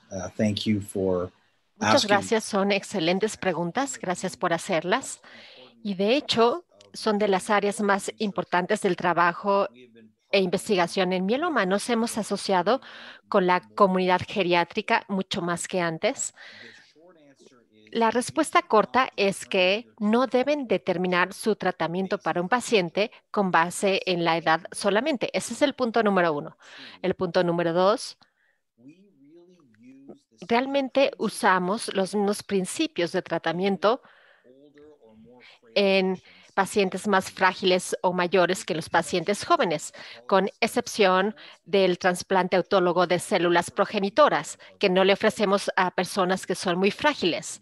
El concepto de combinar fármacos, de dar terapia continua, sigue siendo importante en los pacientes más ancianos y frágiles, pero la diferencia importante es que vamos a hacer ajustes de dosis en los regímenes que empleamos con base en esa fragilidad. ¿Cómo determinamos eso? La edad desempeña un pequeño papel. Obviamente, para los pacientes de 85 años reconocemos que van a tener cierta fragilidad, pero en ese rango de 60 a 75 años, o en algunos casos 80, hay una gran variación. Nosotros no tenemos un índice perfecto de fragilidad aún, estamos trabajando en uno, pero hay varias cosas que podemos hacer. Y vemos objetivamente la función cardíaca y pulmonar, pero yo me enfoco más en mi práctica en una evaluación geriátrica simple. Pueden realizar sus actividades diarias, si se pueden bañar y cuidarse a sí mismos, etcétera. En segundo lugar, si pueden cocinar por sí mismos, quizás hasta manejar o hacer sus compras. Ese es el nivel 2. Y si un paciente puede hacer esas cosas con más frecuencia que no, podemos darles una terapia completa. El último punto es que hay una mayor evidencia para la prueba SpeedGate.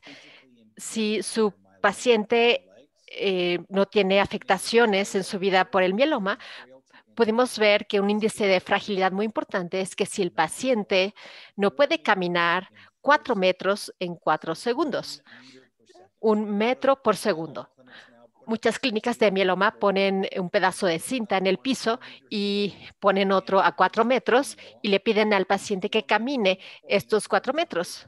Por supuesto, 4 metros no es mucho, pero si pueden caminar eso en 4 segundos. Si pueden, es una muy buena señal de que los pacientes tienen menos fragilidad.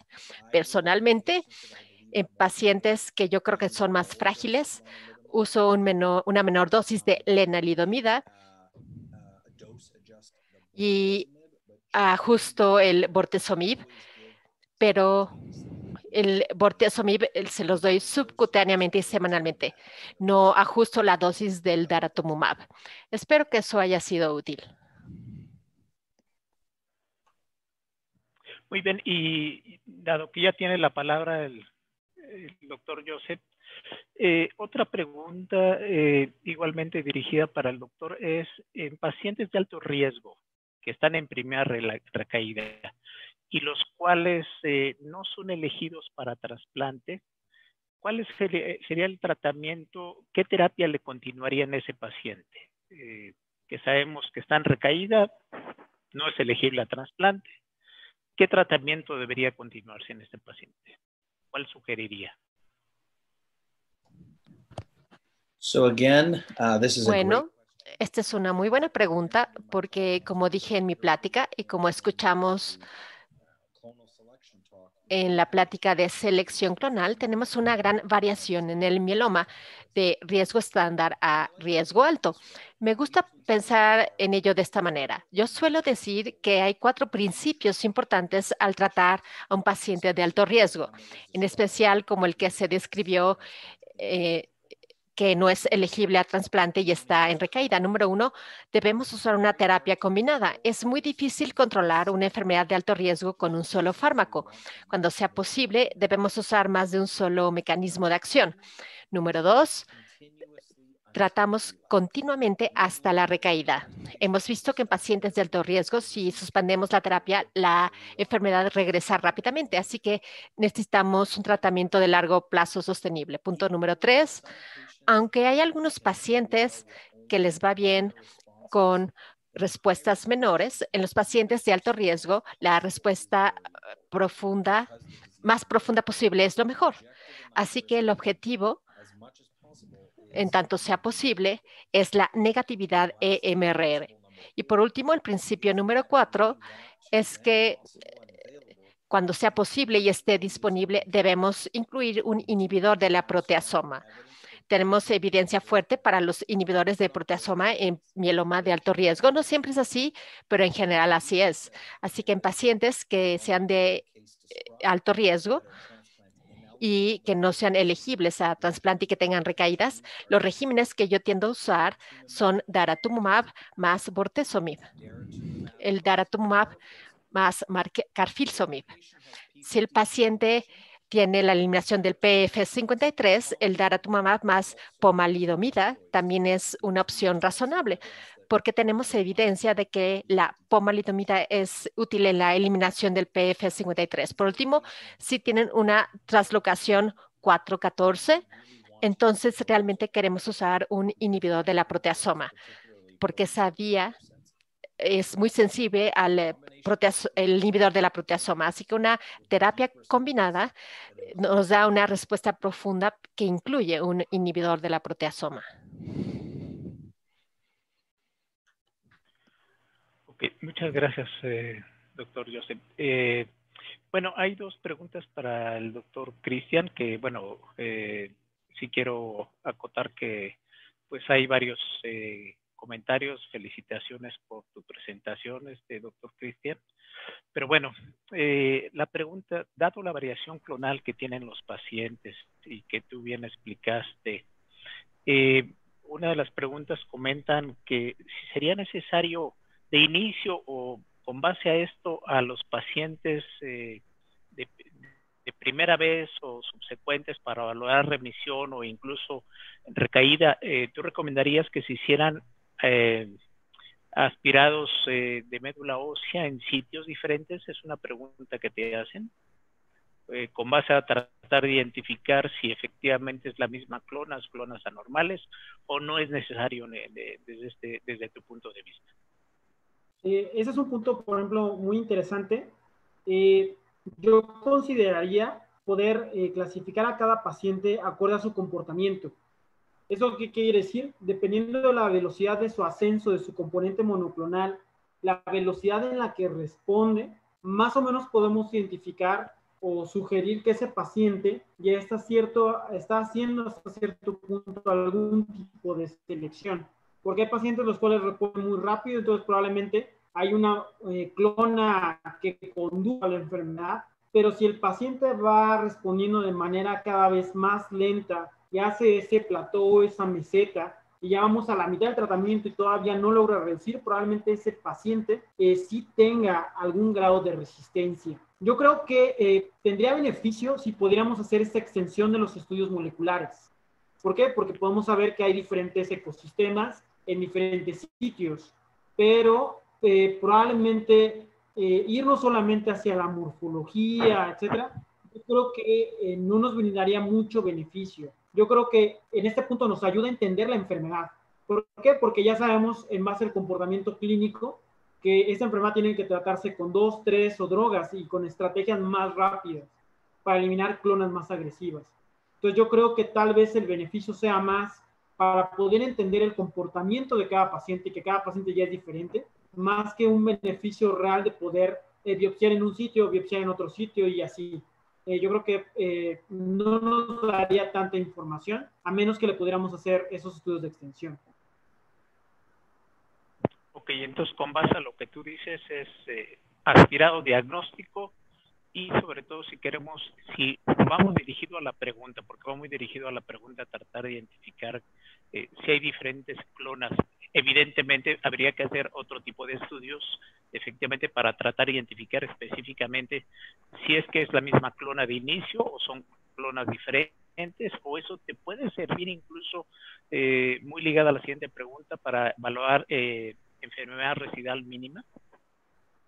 Sí, claro, obviamente, pues el objetivo de poder hacer eso más allá de la morfología es poder identificar la altura de la enfermedad mínima residual y su comportamiento, el cual puede ir a la par del flare del pico con monoclonal, ya llega al punto ya de respuesta completa. Ahora sí, estamos a ciegas y no podemos hacer la mínima residual.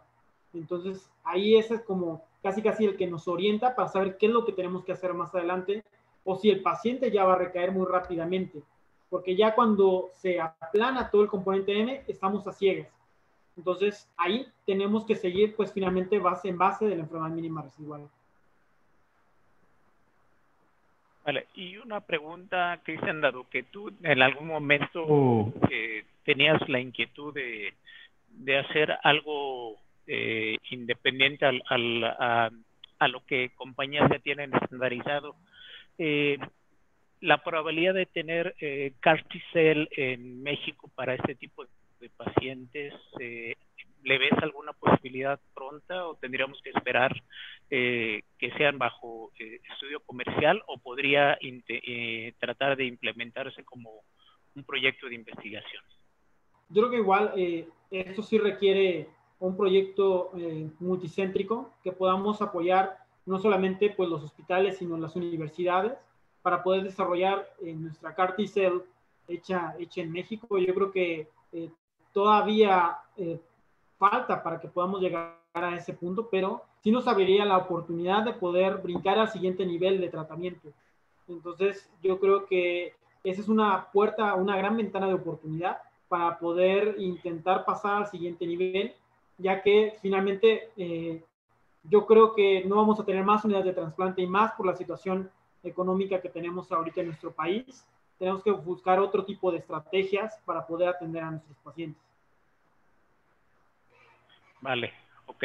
Muchas gracias, doctor Cristian. Y bueno, para el doctor Benjamín Conde, aquí surge una pregunta que creo que a lo mejor tú la respondiste entre líneas en tu presentación, pero creo que es interesante porque a lo mejor nos hemos acostumbrado como clínicos a pedir una serie de estudios de gabinete a los pacientes de primera, que están debutando en el diagnóstico de mieloma múltiple.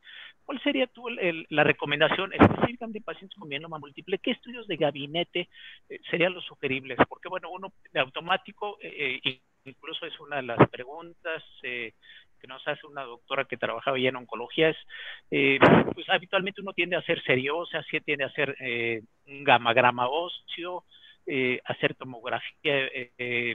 ¿Qué estudios tú nos sugerirías en un paciente con mieloma múltiple para hacer? Y creo que a ti te vamos a tomar como asesor, porque creo que es muy importante aquí el papel del médico radiólogo en la orientación de los estudios, como tú bien nos acabas de comentar. ¿Qué nos dirías que serían los estándares de tratamiento en un paciente con mieloma múltiple? Uno, no gastar recursos, y los recursos que se vayan a gastar se gasten adecuadamente para tratar de establecer bien cuál es la etapa clínica en la cual se podría encontrar el paciente. Bueno, la pregunta, como ya mencionó muy bien, doctor, involucra algunas variables y entre ellas, pues, es la disponibilidad y el precio. Al menos lo que se podría distinguir para resumir esa pregunta es que, uno, comprender que el gamagrama aquí no tiene gran utilidad. De hecho, ni siquiera en las guías y en otros documentos ni siquiera tomamos en cuenta esa parte. No, recordar que una cosa es gamagramas, otras cosas son SPECT-CT y otra cosa es PET-CT. Entonces, gamagramas aquí no tiene cupo. En cuanto a la serosa metastásica, pues se quedó históricamente en algunas instituciones que era suficiente para poder abordarlo, pero el problema es justo eso, que si en las instituciones ya existe tomografía, la idea es pelear para que nosotros como radiólogos y ustedes como hematólogos podamos conjuntar protocolos que sean de un fácil acceso y que sean tomografías computadas con baja radiación de cuerpo entero. De hecho, junto con la doctora Aline, seguramente han escuchado en otras pláticas lo que estamos intentando hacer con esto. Uno de ellos, y que va a entrar, es el programa de atención integral por parte del IMSS. Y esto abre el parteaguas para que como radiólogos entendamos que pues tenemos que formar parte de los protocolos, en este caso bajarle la radiación, porque si no sería muchísima radiación, hacer un protocolo específico que sea únicamente del cuello hacia las rodillas y que permita ciertas características que nunca va a permitir el gamagrama, ni la radiografía, ni la serosa metastásica, ni aún sumándole más proyecciones, que es identificar las lesiones líticas, número, la forma, el tipo, la dimensión y si existe o no fracturas en esas zonas. Esto sería para poder hacer el diagnóstico de tal forma que es muy entendible, o más bien es muy importante que se entienda de que no es suficiente las series óseas metastásicas para poder lograr hacer una adecuada valoración inicial del paciente. Obviamente, ya cuando hablamos en cuanto a la respuesta al tratamiento y otras cosas que son la minoría de los pacientes, también entender que en aquellas zonas donde no hubiera PET-CT, en algunas ocasiones y para ciertos estadios, o más bien para ciertas indicaciones específicas, podría resolver la resonancia. Pero generalmente en ningún lugar, más bien en ningún lugar, es muy difícil o poco factible que hagan resonancias de cuerpo entero. Entonces, generalmente lo que se dista es hacer la resonancia de la región específica, es decir, un euroeje que involucre al menos la columna completa y a lo mejor la pelvis por separado. Pero eso también es otro problema, que casi ningún hospital privado lo hacen. Y si lo hacen, es un gran precio. Entonces, lo que queda aquí es comprender que la serosa metastásica debería de dejarse de utilizar y tratar de hacer lo posible para que en hospitales privados y también en las instituciones se puedan hacer protocolos específicos de cuerpo entero. Entonces, en la medida en que ustedes como clínicos pidan y exijan tanto en hospitales privados como en gabinetes, la posibilidad de hacer este tipo de estudios, pues también esos laboratorios y gabinetes van a tener que ofertar. Pero si no hay demanda, no van a ofertar. Entonces, es muy importante que como radiólogos y como clínicos nos involucremos para que el paciente se lleve al menos una tomografía de cuerpo entero y no se quede únicamente con la serosa metastásica, que ustedes lo saben inclusive mejor que yo, no les da la proporción de cantidad de hallazgos, de dimensiones o de fracturas o la suficiente cantidad de veracidad de dónde están las lesiones líticas. Y eso entonces trae como consecuencia que no se pueda hacer un diagnóstico de la severidad que tiene el paciente y que por lo tanto cuando existen fracturas o otra progresión, pues sea poco o muy difícil encontrar esas evidencias también con la serosa metastásica. En pocas palabras, lo ideal sería tomografía. Obviamente todos quisiéramos que los pacientes fueran basales un PET-CT y de seguimiento PET-CTs, pero la verdad es que hay poca disponibilidad y es muy alto el precio, y como lo explicábamos y seguramente lo han tenido en otras pláticas, hay muy pocos PET-CTs en el país y en instituciones pues muchísimo menos que en la priva. Entonces, para concluir, sería tomografía que sustituya lo más que se pueda las series óseas metastásicas, tratar de influir para que se puedan pedir de cuerpo entero, y también exigir que exista ciertas interpretaciones que estén estandarizadas para poder ofrecerles más cantidad de hallazgos a ustedes y poder tener conclusiones más específicas de acuerdo a la patología. Bueno, yo quiero agregar lo que tú dices, doctor Benjamín, que creo que tú has sido muy puntual en lo que acabas de comentar, porque bueno, pues a lo mejor lo que todos de alguna manera nos quedamos en general, hablo con la idea de que habría que pedirle serie ósea, y de hecho es una de las preguntas, el papel del gammagrama, creo que ya ubicaste perfectamente en relación a eso, y como tú dices, bueno, no necesariamente en el hospital privado, estoy de acuerdo, sino en los hospitales públicos, en el momento en que nosotros empoderamos el hecho de que este paciente requiere otro tipo de estudios, idealmente una resonancia, una tomografía, bueno, creo que desde ahí partimos el hecho de que nosotros tenemos entonces que cambiar esa forma de pensar, que el paciente con mieloma, independientemente de todos los estudios biológicos y esta explicación, pues es importante también los estudios de gabinete que tú estás comentando y de los cuales tendríamos que hacer. Y yo, con base a lo que tú dices, pues ya para estar concluyendo, yo le diría nuevamente al doctor Joseph, considerando que él trabaja en una institución que se dedica a tratamiento de mieloma, ¿qué estudios de gabinete utilizan de inicio en el seguimiento de los pacientes con mieloma múltiple? Pues bueno, aprovechando el comentario que hace el doctor Joseph, pues prácticamente con esto estaríamos concluyendo la sesión del día de hoy, no sin antes reiterarle el agradecimiento al doctor Joseph por su excelente plática, actualización y su disposición para contestar las preguntas. Igualmente para el doctor Cristian Ramos, igualmente por su excelente presentación, su dinamismo, la forma de presentarlo. Igualmente para ti, doctor Benjamín Conde, que creo que hiciste una excelente presentación en la cual nos vienes a reubicar cuál es el rol que tienen todos los estudios de gabinete que tú bien explicaste en ese respecto. Y finalmente a la doctora Lynn por estar interesada en que estos proyectos se lleven a México y por el registro epidemiológico que se está llevando a cabo en el caso del mieloma múltiple. A nombre del doctor Óscar Hernández Zamudio, nuestro presidente de la Agrupación Mexicana para el Estudio de la Hematología, el cual lamentablemente el día de hoy ha tenido algunas situaciones de índole técnico para poderse enlazar, me ha pedido agradecerles a todos y cada uno de ustedes por su presencia, no sin antes también agradecer el apoyo gran que dio la compañía Sanofi por pues llevarles a esta excelente sesión del día de hoy. Así que muchas gracias. La próxima semana nuevamente nos vemos el próximo miércoles a las 17 horas con otra sesión académica extraordinaria. Muchas gracias y buenas tardes a noches a todos. Hasta pronto.